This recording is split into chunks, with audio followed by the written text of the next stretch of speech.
Hello students, आपका स्वागत है आपके अपने चैनल एमजीएम करियर इंस्टीट्यूट में। आज हम आइसोमेरिज्म का क्विक रिवीजन करने वाले हैं। तो स्टूडेंट्स, चैप्टर को स्टार्ट करने से पहले अगर आपने हमारे चैनल को सब्सक्राइब नहीं किया है तो आप अभी सब्सक्राइब कर दें और बेल आइकन को प्रेस करना ना भूलें, ताकि हमारे डेली लाइव लेक्चर्स का जो नोटिफिकेशन है वो आपको सबसे पहले मिले और आप अपनी स्टडी को कंटिन्यू रख पाएं। तो चलिए स्टूडेंट, स्टार्ट करते हैं। आइसोमेरिज्म को दो पार्ट में डिवाइड किया हुआ है, स्ट्रक्चरल एंड स्टीरियो, जैसा आप देख पा रहे होंगे। तो सबसे पहले आज हम स्ट्रक्चरल आइसोमेरिज्म की बात करने वाले हैं। स्ट्रक्चरल आइसोमेरिज्म को डिफरेंट पार्ट के अंदर डिवाइड किया हुआ है, जिसमें सबसे पहला है चेन आइसोमेरिज्म। चेन आइसोमेरिज्म के लिए जो मॉलिक्यूलर फॉर्मूला है वो बिल्कुल सेम होना चाहिए, और जो कार्बन चेन लेंथ है, मींस कार्बन चेन की जो लंबाई है वो क्या होनी चाहिए, डिफरेंट होनी चाहिए। जैसे मैंने यहां पर एक एग्जांपल आपको शो किया हुआ है, एग्जांपल के थ्रू आप आराम से समझ सकते हैं कि जैसे यहां पर कितने कार्बन्स हैं। यहां पर नॉर्मली 3 कार्बन्स आपको नजर आ रहे होंगे। यहां पर है 3 कार्बन मेन चेन के अंदर, जबकि यहां पर कितने कार्बन है, 4 कार्बन है। तो बोथ आर चेन आइसोमर, क्या हो जाएंगे, ये दोनों चेन आइसोमर हो जाएंगे। उसी तरीके से अगर मैं नीचे वाले एग्जांपल की बात करूं तो यहां 1, यहां 2, यहां 3। यूपीएससी में पढ़ के आए हैं कि नंबरिंग कहां से स्टार्ट करनी होती है, जहां से फंक्शनल ग्रुप कनेक्टेड है। तो 3 कार्बन यहां पर आपको दिखाई दे रहे होंगे, जबकि यहां पर 1, 2, 3 एंड 4 कार्बन आपको दिखाई दे रहे हैं। फंक्शनल ग्रुप बिल्कुल सेम है। तो कार्बन चेन के अंदर डिफरेंस है, यहां पे 3 कार्बन की चेन है, यहां पे 4 कार्बन की चेन है, तो both are chain isomer. Clear. चलिए next is position isomerism. Molecular formula same होना चाहिए, बट पोजीशन ऑफ एटम्स और ग्रुप्स डिफरेंट होनी चाहिए। क्या नोट पॉइंट लिखा हुआ है कि for position isomerism chain length must be fixed. जो चेन लेंथ है, चेन की जो लंबाई है, कार्बन चेन की जो लंबाई है वो बिल्कुल फिक्स होनी चाहिए। तो एग्जाम्पल के लिए हम बात कर लेते हैं कि जैसे सबसे पहला एग्जाम्पल हमने लिया कि यहां पर कार्बन चेन की लंबाई 1, 2 एंड 3 कार्बन है। यहां पर भी 1, 2 एंड 3 कार्बन है, मतलब दोनों के अंदर कार्बन चेन की लंबाई 3 है, मतलब सेम है। अगर सेम है तो देखेंगे कि जो क्लोरीन है वो फर्स्ट नंबर पर है, यहां पे क्लोरीन सेकंड नंबर पर है। तो 1 chloro 2 chloro both are position isomers, तो ये क्या हो जाएंगे, पोजीशन आइसोमर हो जाएंगे। उसी तरीके से अगर यहां बात करें तो 3 कार्बन की चेन यहां पर भी है और 3 कार्बन की चेन यहां पर भी है, दोनों में रिंग प्रेजेंट है 3 कार्बन की। तो अगर देखें तो ये 1 नंबर पे होगा और ये 2 नंबर पे होगा। उसी तरीके से ये दोनों ही 1 नंबर पे होंगे, तो एक में ब्रोमीन 1 पर है, क्लोरीन 2 पर है, एक में क्लोरीन भी 1 पर है, ब्रोमीन भी 2 पर है, तो दोनों के दोनों क्या हो जाएंगे, पोजीशन आइसोमर्स हो जाएंगे। Clear students. अगला है ring chain isomerism. Ring chain isomerism के लिए मॉलिक्यूलर फॉर्मूला एकदम सेम होना चाहिए। मॉलिक्यूलर फॉर्मूला क्या होना चाहिए, same, but cyclic and acyclic forms different होनी चाहिए। ये एक बहुत नोट पॉइंट है, इसको आपको बहुत अच्छे से पढ़ना है। क्या साइक्लिक एंड असाइक्लिक फॉर्म्स क्या होनी चाहिए, डिफरेंट होनी चाहिए। अगर ये डिफरेंट है तो इसका क्या फर्क पड़ेगा, चलिए कि यहां पर देखें तो यहां पर भी 3 कार्बन की चेन है, पर यहां पर रिंग बनी हुई है। क्या बनी हुई है, यहां पर एक रिंग फॉर्म में हमें गिवन है, जबकि यहां पर रिंग फॉर्म में गिवन नहीं है, यहां पर असाइक्लिक फॉर्म में गिवन है। अगर सेम नंबर ऑफ कार्बन हो और एक में रिंग हो और एक में चेन हो, सॉरी, एक में रिंग हो और एक में क्या हो, ओपन चेन हो। असाइक्लिक मींस ओपन चेन आप इसको बोल सकते हैं और उसको क्लोज चेन बोल सकते हैं। तो एक में क्लोज चेन हो, एक में ओपन चेन हो और कार्बन सेम हो, तो इस तरीके से ये दोनों क्या हो जाएंगे, रिंग चेन आइसोमर हो जाएंगे। उसी तरीके से यहां पर अगर आप देखेंगे तो यहां पर तो ओपन स्ट्रक्चर है, जबकि यहां पर क्लोज स्ट्रक्चर, एक ऑक्सीजन उसके पास भी, एक ऑक्सीजन उसके पास भी है, 2 कार्बन इसके पास भी है, 2 कार्बन उसके पास भी है, तो ये दोनों के दोनों क्या हो जाएंगे, रिंग आइसोमर हो जाएंगे। कुछ स्टूडेंट्स का डाउट्स होता है कि सर एक में तो एल्डिहाइड है, दूसरे में ईथर है, क्या ये फंक्शनल नहीं हो सकते, क्या बिल्कुल हो सकते हैं फंक्शनल, बट फंक्शनल और रिंग चेन अगर दोनों हो रहे हैं तो रिंग चेन को प्रायोरिटी पहले मिलेगी। ये माइंड में आप हमेशा फिक्स कर लें। चलिए next, functional isomerism. Molecular formula same होना चाहिए, फंक्शनल जो ग्रुप है वो क्या होना चाहिए, वो डिफरेंट होना चाहिए। लाइक जैसे यहां पर देखेंगे आप कि यहां अल्कोहल गिवन है, यहाँ ईथर गिवन है, तो दोनों डिफरेंट फंक्शनल है, फंक्शनल ग्रुप है, मतलब ये फंक्शनल आइसोमर हो जाएंगे। यहां पर एसिड गिवन है, यहां पर एस्टर गिवन है, HCOOR, दैट मीन्स ये भी क्या हो जाएंगे, फंक्शनल आइसोमर हो जाएंगे। यहां पर एल्डिहाइड गिवन है, यहां पर कीटोन गिवन है, मतलब दोनों क्या हो जाएंगे, फंक्शनल आइसोमर हो जाएंगे। यहां पर एल्कीन गिवन है और यहां पर एल्काइन गिवन है, तो ये भी क्या हो जाएंगे, फंक्शनल आइसोमर हो जाएंगे। तो कौन कौन से कंपाउंड्स या कौन कौन से फंक्शनल आइसोमर हैं जो कि हो सकते हैं, तो एल्कोहल ईथर हो सकता है, एल्डिहाइड कीटोन हो सकता है, एसिड एस्टर हो सकता है, साइनाइड और आइसोसाइनाइड दोनों फंक्शनल आइसोमर हो सकते हैं। नाइट्रो मींस NO2 और नाइट्राइट्रो या नाइट्राइट मींस ONO या NO2, ये दोनों भी फंक्शनल आइसोमर हो सकते हैं। 1 degree 2 degree and 3 degree amines are functional isomers. Alcoholic and phenolic both are functional isomers. ये बहुत इंपॉर्टेंट है कि जो एल्कोहल और फिनोल होते हैं वो दोनों डिफरेंट होते हैं। कैसे? एल्कोहल का मतलब है कि OH डायरेक्टली रिंग से कनेक्टेड ना हो। अगर OH डायरेक्टली रिंग से कनेक्ट हो जाता है तो फिर ये क्या हो जाएगा, ये हो जाएगा फिनोल और ये हो जाएगा एल्कोहल। क्लियर है? तो alcohol and phenol both are different functional groups, इनको फंक्शनल ग्रुप की कैटेगरी में रखा जाता है। Next, metamerism. Metamerism molecular formula बिल्कुल सेम हो बट एल्काइल ग्रुप के रेस्पेक्ट में क्या हो, alkyl group with respect to polyvalent functional group क्या होना चाहिए, डिफरेंट होना चाहिए। अब कुछ स्टूडेंट्स के माइंड में क्वेश्चन आया होगा कि सर पॉलीवेलेंट क्या होता है। तो सबसे पहले तो आप ये समझे इतनी सी बात कि जो पॉलीवेलेंट ग्रुप आपको गिवन होगा उसके रेस्पेक्ट में एल्काइल ग्रुप की पोजीशन डिफरेंट होनी चाहिए, चेंज होनी चाहिए। ये इंपॉर्टेंट बात है। पॉलीवेलेंट इंपॉर्टेंट नहीं है, उसको तो हम सीख लेंगे। कैसे सीखेंगे, देखो ध्यान से। आपने क्या OH का नाम सुना था? एल्कोहल। एल्कोहल के 1 साइड वैलेंसी है, तो मींस अभी ये फिलहाल मोनोवेलेंट है। अगर H को हटा दिया जाए तो क्या आपको ऐसा दिखाई दे रहा है? क्या ये बन जाएगा कि नहीं बन जाएगा? क्या ये पॉलीवेलेंट हो गया कि नहीं हो गया? उसी तरीके से अगर हम बात करें NH2 की, NH2 अभी फिलहाल मोनोवेलेंट है। अगर यहां से एक H निकाल लिया जाए तो क्या बन जाएगा, ये बन जाएगा बाईवेलेंट। उसी तरीके से एक और H निकाल लिया जाए तो बन जाएगा ट्राईवेलेंट। तो क्या हम इसे इन दोनों को पॉलीवेलेंट बोल सकते हैं कि जिनकी वैलेंसी एक से ज्यादा हो, तो उस कैटेगरी में कौन रखा गया है, पॉलीवेलेंट रखा गया है। तो ऐसे ही थायो एल्कोहल आपको दिखाई दे रहा होगा। अगर एक H हटा लें तो क्या बाईवेलेंट बन जाएगा कि नहीं बन जाएगा? SO3H अभी फिलहाल मोनोवेलेंट है, इससे different different polyvalent functional group बनाए जा सकते हैं। इससे ये भी बनाया जा सकता है, इससे ये भी बनाया जा सकता है और इससे ये भी बनाया जा सकता है। तो इस तरीके से इनको रटने की बिल्कुल भी जरूरत नहीं है। आप किसको याद रखें, आप उन फंक्शनल ग्रुप को याद रखें जो आप पढ़कर आए हैं। उनमें से सिर्फ आपको H निकालना है और इजीली मेटामेरिज्म को शो करना है।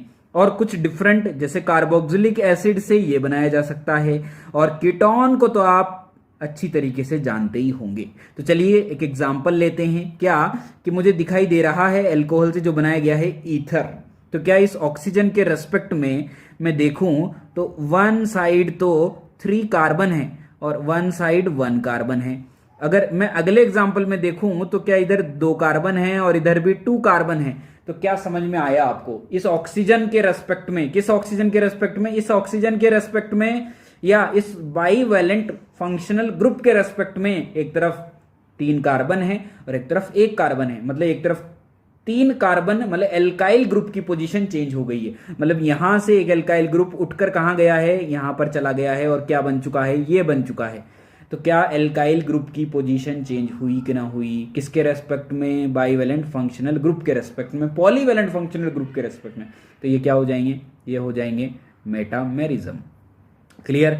उसी तरीके से इस सल्फर के रेस्पेक्ट में देखेंगे तो यहां पर आपको गिवन है कितने कार्बन, 2 कार्बन। यहां पर गिवन है आपको 2 कार्बन, यहां पर गिवन है आपको 3 कार्बन, यहां पर गिवन है आपको 1 कार्बन। क्या एल्काइल ग्रुप की पोजीशन चेंज हुई कि ना हुई? हो गई है। तो ये हो जाएंगे मेटामर। उसी तरीके से ऑक्सीजन के रेस्पेक्ट में एक तरफ बेंजीन, एक तरफ साइक्लोहेक्सेन, एक तरफ साइक्लोहेक्सेन, एक तरफ बेंजीन। ऐसा लग रहा है जैसे कि फ्लिप कर दिया गया है, चेंज कुछ नहीं किया गया है। तो ये मेटामेरिज्म नहीं होंगे। इसे पूरी तरीके से क्रॉस लगा दें, ये मेटामेरिज्म नहीं होंगे।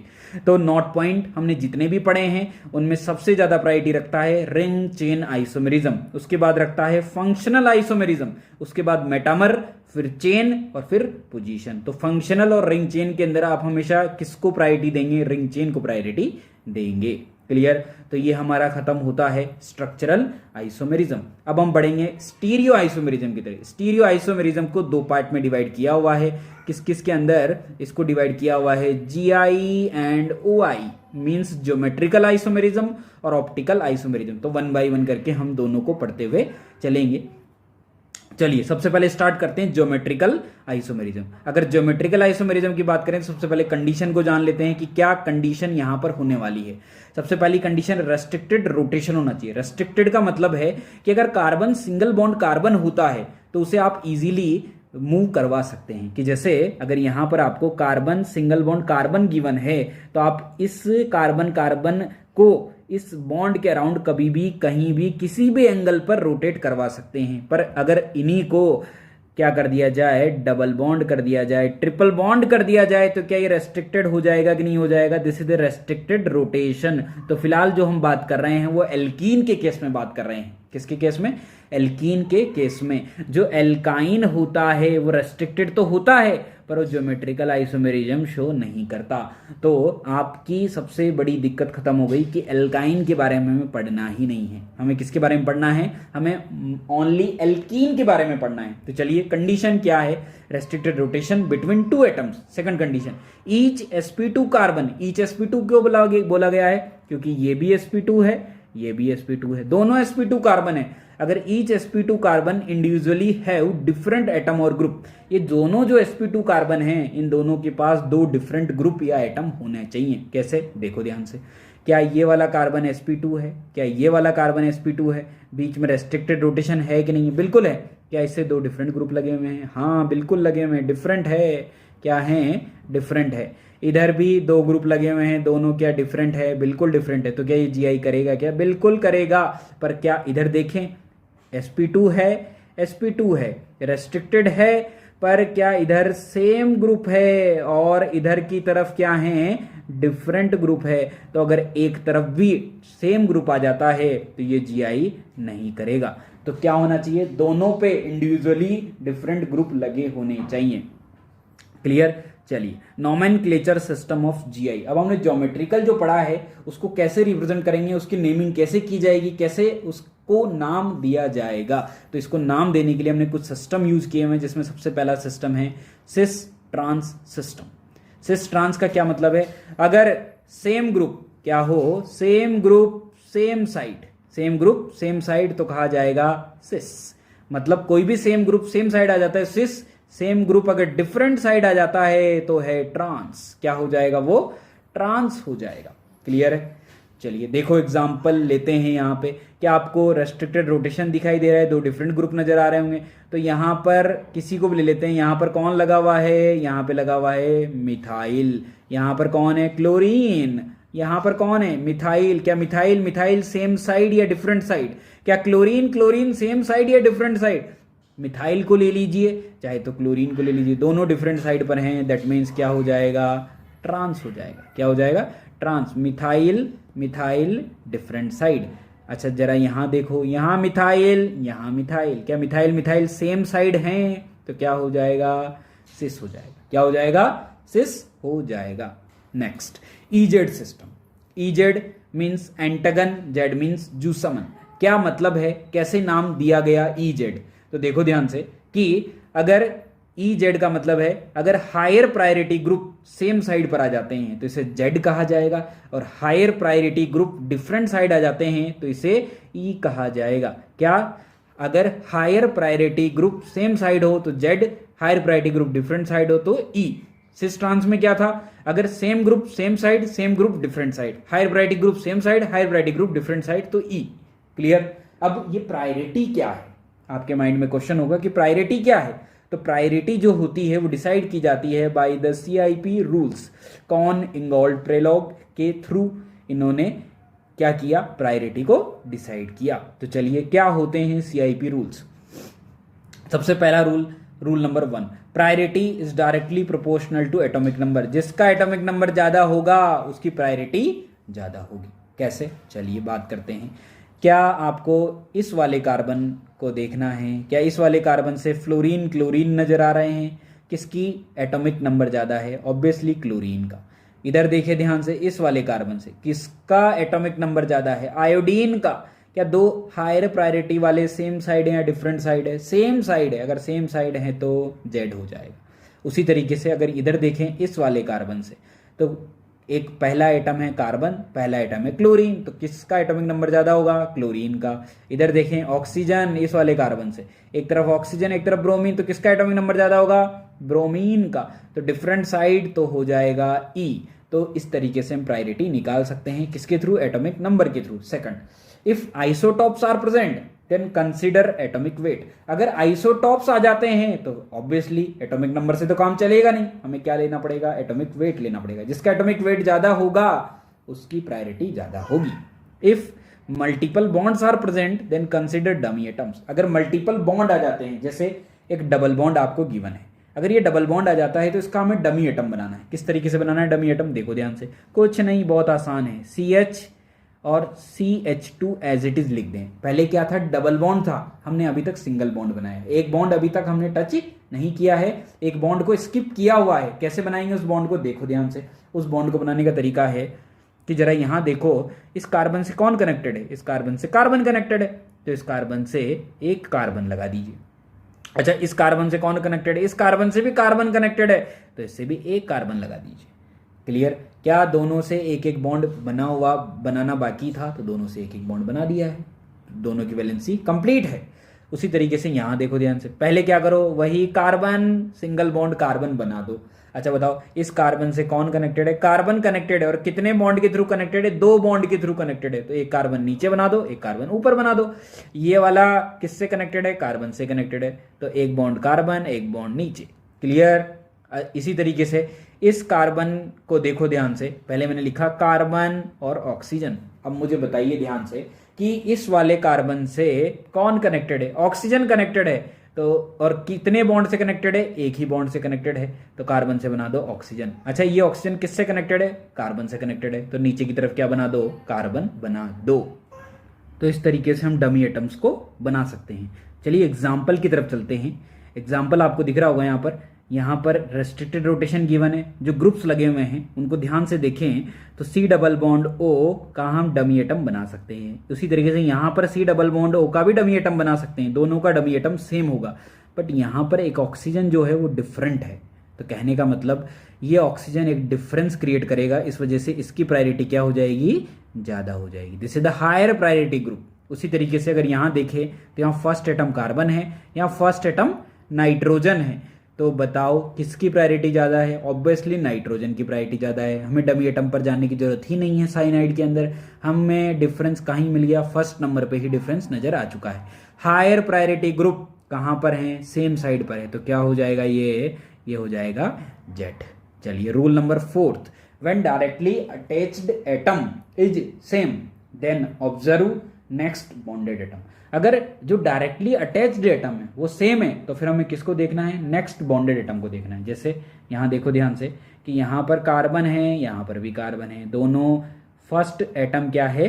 सेम है, तो नेक्स्ट एटम क्या हो गया है? ऑक्सीजन। यहां नेक्स्ट एटम क्या है? कार्बन। किसकी प्रायोरिटी ज्यादा है? इसकी प्रायोरिटी ज्यादा हो जाएगी। क्लियर?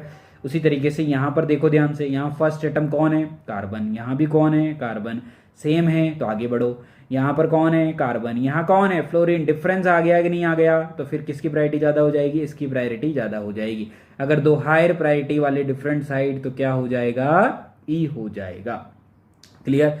नेक्स्ट जो हमारा टॉपिक है GI इन ऑक्साइम्स। अभी तक हमने जो ज्योमेट्रिकल आइसोमेरिज्म पढ़ा था वो पढ़ा था एल्कीन के अंदर, अब हम पढ़ने वाले हैं किसके अंदर? ऑक्साइम्स के अंदर। Oximes means carbon double bond NOH।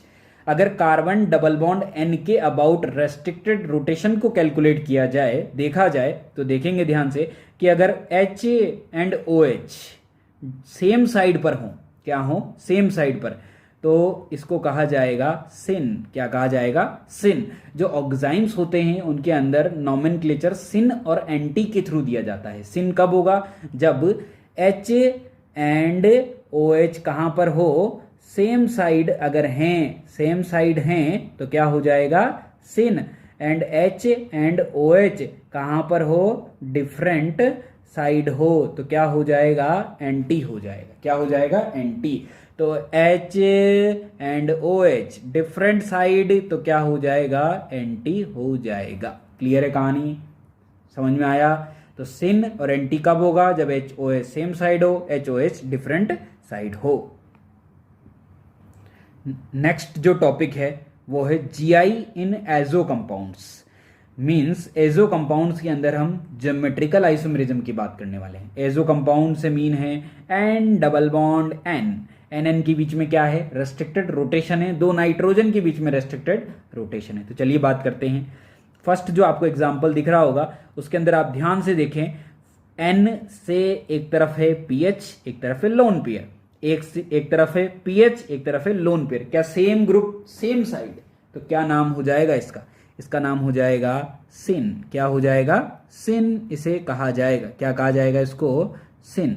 उसी तरीके से क्या सेम ग्रुप, क्या same group like PH different side है, लोन पेयर डिफरेंट साइड है, तो क्या हो जाएगा, ये हो जाएगा एंटी। क्या हो जाएगा, एंटी हो जाएगा। तो यहां पर भी जो नेम है वो सिन और एंटी के थ्रू रिप्रेजेंट किया जाता है।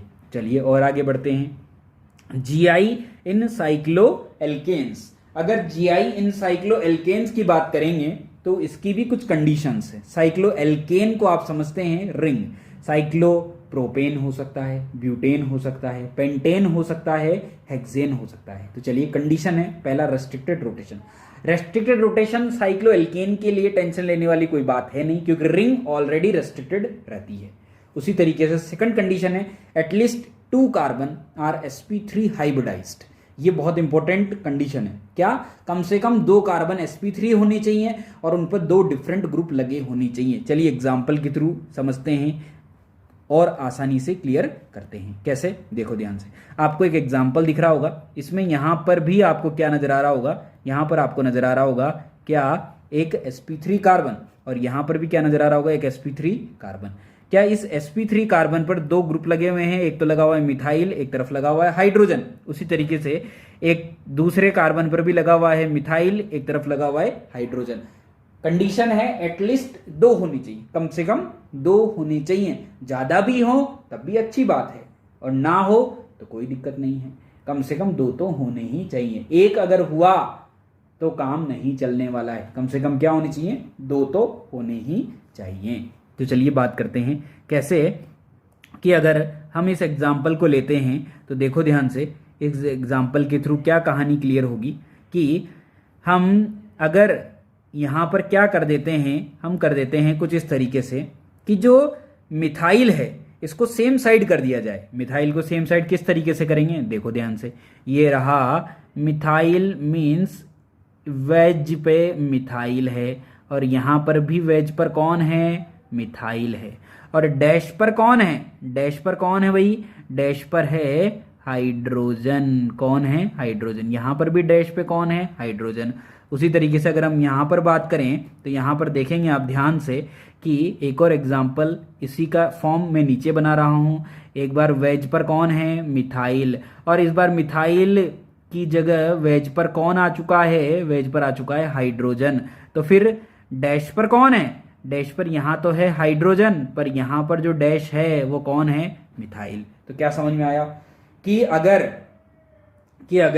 क्या कर दिया जाए कि अगर सेम ग्रुप सेम साइड हो, सेम ग्रुप सेम साइड, जैसे मिथाइल दोनों वेज पर हैं, हाइड्रोजन डैश पर है, तो क्या हो जाएगा, ये हो जाएगा सिस।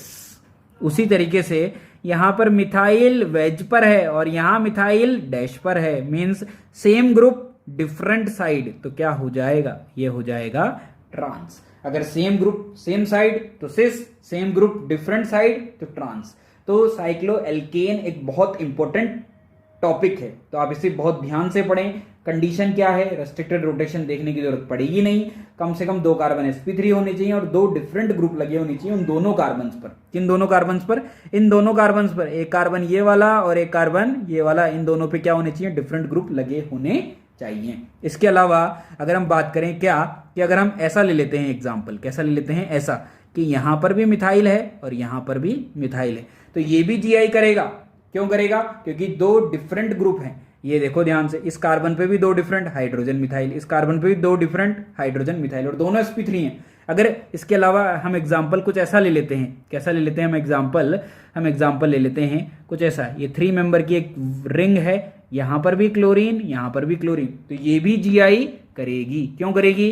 क्योंकि ये भी sp3 यहां पर हाइड्रोजन, डिफरेंट ग्रुप लगे हुए हैं कि नहीं लगे हुए हैं? बिल्कुल लगे हुए हैं, और डिफरेंट भी हैं और sp3 भी है, तो जीआई करेगा ही करेगा। क्लियर? उसी तरीके से 4 मेंबर की रिंग ले लेते हैं, यहां क्लोरीन, यहां पर भी sp3 दो डिफरेंट ग्रुप, यहां पर भी sp3 दो डिफरेंट ग्रुप, तो जीआई करेगा। तो आपको सिर्फ इतनी सी बात ध्यान रखनी है कि मिनिमम 2 sp3 होने चाहिए और उन दोनों sp3 पर दो डिफरेंट ग्रुप लगे होने चाहिए। क्लियर? चलिए नेक्स्ट टॉपिक है कैलकुलेशन ऑफ ज्योमेट्रिकल आइसोमेरिज्म या आइसोमर्स। कैसे ज्योमेट्रिकल आइसोमर्स को कैलकुलेट किया जाता है। तो ज्योमेट्रिकल आइसोमर्स को कैलकुलेट करने के लिए हमारे पास दो केस हैं, case number 1 and case number 2। सबसे फर्स्ट केस कहता है कि कंपाउंड क्या हो? अनसिमेट्रिकल हो, और सेकंड केस कहता है कि कंपाउंड सिमेट्रिकल हो। अच्छा, अनसिमेट्रिकल से क्या मतलब है? अनसिमेट्रिकल का मतलब है कि अगर डबल बॉन्ड गिवन है और उसके आजू बाजू ग्रुप्स लगे हुए हैं, कौन से वाले ग्रुप्स? एक R1 एक R2, क्या लगे हुए हैं? एक R1 एक R2, और ये जो R1 R2 है अगर दोनों सेम नहीं है, क्या है? डिफरेंट है, R1 is not equal to R2, तो क्या होगा? अनसिमेट्रिकल होगा। और अगर ये अनसिमेट्रिकल है तो नंबर ऑफ ज्योमेट्रिकल आइसोमर किस तरीके से निकाले जाएंगे? 2 की पावर n की फॉर्म में निकाले जाएंगे, जहां पर n क्या बताता है? n बताता है नंबर ऑफ डबल बॉन्ड को बताता है। क्लियर? अगर कंपाउंड क्या आ जाता है? सिमेट्रिकल आ जाता है। सिमेट्रिकल से मीन है कि जो R1 और R2 है ये दोनों क्या होने चाहिए? इक्वल होने चाहिए। That means R1 equals to R2। अगर दोनों इक्वल हैं तो क्या हो जाएगा? कंपाउंड सिमेट्रिकल हो जाएगा। उसके लिए नंबर ऑफ जीआई कैसे निकाले जाते हैं? 2 की पावर n-1 प्लस 2 की पावर p-1, जहां पर p क्या है? p है n/2। कब? जब n क्या हो? इवन हो। और p क्या है? n+1/2। कब? जब n क्या हो? ओड हो। तो चलिए एग्जाम्पल के थ्रू बात करते हैं। यहां पर आपको एक एग्जाम्पल नजर आ रहा होगा कि यहां पर देखे ध्यान से आप, n यहां पे डबल बॉन्ड है एक और एक डबल बॉन्ड और है, तो n का वैल्यू कितना हो गया है? 2 हो गया है। अगर n का वैल्यू 2 है तो ध्यान से देखो लास्ट में ये R1 और ये R2 दोनों सेम है या डिफरेंट है? डिफरेंट है। अगर डिफरेंट है तो सिंपली फॉर्मूला लगेगा 2 की पावर n मीन्स 2 की पावर 2 मीन्स 4 आइसोमर हो जाएंगे। कितने आइसोमर हो जाएंगे? 4 ज्योमेट्रिकल आइसोमर हमें यहाँ पे मिलेंगे। उसी तरीके से नीचे आ जाइए, क्या ये भी है डबल बॉन्ड? क्या ये भी है डबल बॉन्ड? तो क्या n का वैल्यू 2 है? अगर n का वैल्यू 2 है तो इसको ध्यान से देखो, ये भी मिथाइल, ये भी मिथाइल, सेम ग्रुप। अगर सेम ग्रुप है और n का वैल्यू इवन है तो p का वैल्यू क्या हो जाएगा? n/2 हो जाएगा, मीन्स 2/2 मीन्स 1। तो और फॉर्मूला क्या आ जाएगा? नंबर ऑफ जीआई कैसे निकाले जाएंगे? 2 की पावर n-1, n कितना है? 2, तो 2-1 प्लस 2 की पावर p-1, p कितना है? 1-1, तो 2 की पावर 1 प्लस 2 की पावर 0, दैट मीन्स 2 + 1 = 3 आंसर आ जाएगा। 3 ज्योमेट्रिकल आइसोमर पॉसिबल होंगे। क्लियर है कि नहीं है? तो स्टूडेंट्स, ये जो टॉपिक है आइसोमेरिज्म, उसके अंदर हमने स्ट्रक्चरल और स्टीरियो का ज्योमेट्रिकल वाला पार्ट कंप्लीट कर लिया है। जो ऑप्टिकल वाला पार्ट है वो हम नेक्स्ट पार्ट के अंदर लेंगे, नेक्स्ट लेक्चर के अंदर लेंगे। तो थैंक यू स्टूडेंट्स, आप इसी तरीके से कंटिन्यू बने रहे। हम मिलेंगे नेक्स्ट लेक्चर में नेक्स्ट टॉपिक के